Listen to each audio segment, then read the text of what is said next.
Welcome to Nasdaq Trade Talks. I'm Jill Malandrino, Global Markets Reporter at Nasdaq. Joining us at the MarketSite studio, we have Rohan Reddy. He's the Director of Research at Global X to give his 2023 outlook in the ETF space and discuss some of the innovation that he's seeing in the industry. It is great to have you with us. Welcome to Trade Talks. Great to be here, Jill. And as we're nearing the end of 2022, what did you see across the ETF space this year?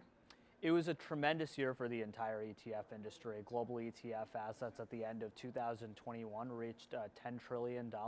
And we saw this year, it's been the second best year of ETF inflows with around $500 billion in inflows this year. Comparing that to mutual funds, which have had about $1 trillion in outflows year to date, it's been a relatively good year. And so we're seeing a lot of innovation, both within the ETF space, but also a lot of clients moving away from mutual funds and into the ETF structure. So we've already seen a lot of mutual fund to ETF conversions. And so there's been a lot more product launches, a lot more options for investors in the ETF space, and we're very excited for the future. What's the advantage to moving from mutual fund to ETF? There's a few advantages. The first is the transparency. ETFs often display holdings on a daily basis, so it's a lot more democratized for investors. The costs also tend to be lower than mutual funds. And lastly, we also see that tax advantages for investors tend to be a little bit higher within the ETF structure compared to mutual funds. What's your outlook for 2023? We typically envision that this is going to be a better year in 2023 relative to what we've seen in 2022. Obviously, there's been some challenges this year related to the Federal Reserve raising interest rates and also some other issues around global economic policy. But at the same time, we do envision that the Fed is going to stop raising rates at some point in early to mid 2023. And that's going to provide a level for the market to feel a lot more confident that investors can get back in for positive returns in 2023. Let's switch gears to talk macro for a moment here. When you think about the conflict between Russia and Ukraine, how has that impacted your view on uranium in the nuclear space?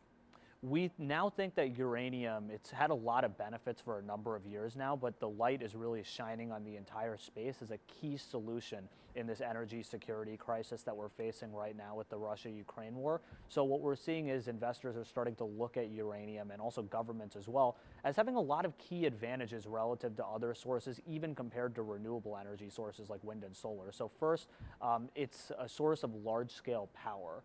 So what we've seen is that once a nuclear reactor is up and running and uranium is the primary fuel input into that, it's able to generate a large-scale amount of power in a very reliable manner. So even just a simple example, in solar and wind, you often need the sun to shine and the wind to blow. Those issues don't exist within the nuclear power space. So we're seeing that, and then also safety and technology have improved quite a bit. So we're seeing a good balance between the advantages that uranium and nuclear power present, and also a lot more learning and education around it. And that's why governments are starting to build a lot more nuclear reactors and also give policies that are more advantageous. What about the broader impact to commodities with the COVID-related shutdowns in China and just geopolitical issues in general?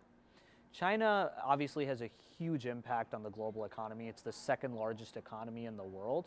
And what we're seeing now is that the zero COVID policies within China and the crackdowns around COVID over there are obviously making investors a little bit nervous about the outlook for the Chinese economy.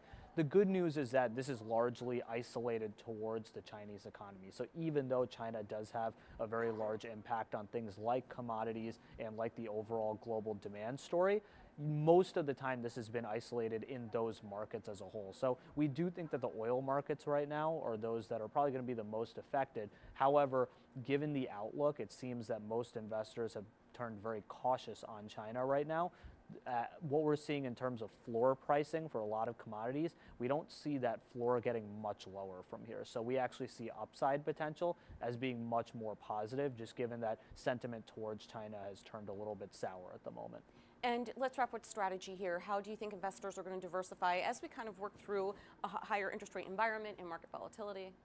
Yeah, it's a great question. So I think the first thing that's really going to change in 2023 relative to this year is investors are going to get a little bit more positive on the growth story and also in technology stocks. So this year has been a challenge quite a bit with rising interest rates and the fact that technology stocks tend to be very sensitive to that. But we envision that thematic investments, for example, are going to turn a lot more positive in terms of their outlook in 2023 as the Fed pauses its rate hiking cycle. And also earnings, we think, have generally held up okay in this market environment. For the most part, they haven't turned overly negative at the broader equity market picture. And so we think even though, yes, there are inflation-sensitive instruments and also those that can pass through inflation costs more so, like those within value sectors, we do think that growth is going to start to become more popular as an investment in 2023. All right, Rohan, we appreciate the insight. Thanks for joining us on Trade Talks, and thanks for joining me. I'm Jill Malandrino, Global Markets Reporter at Nasdaq.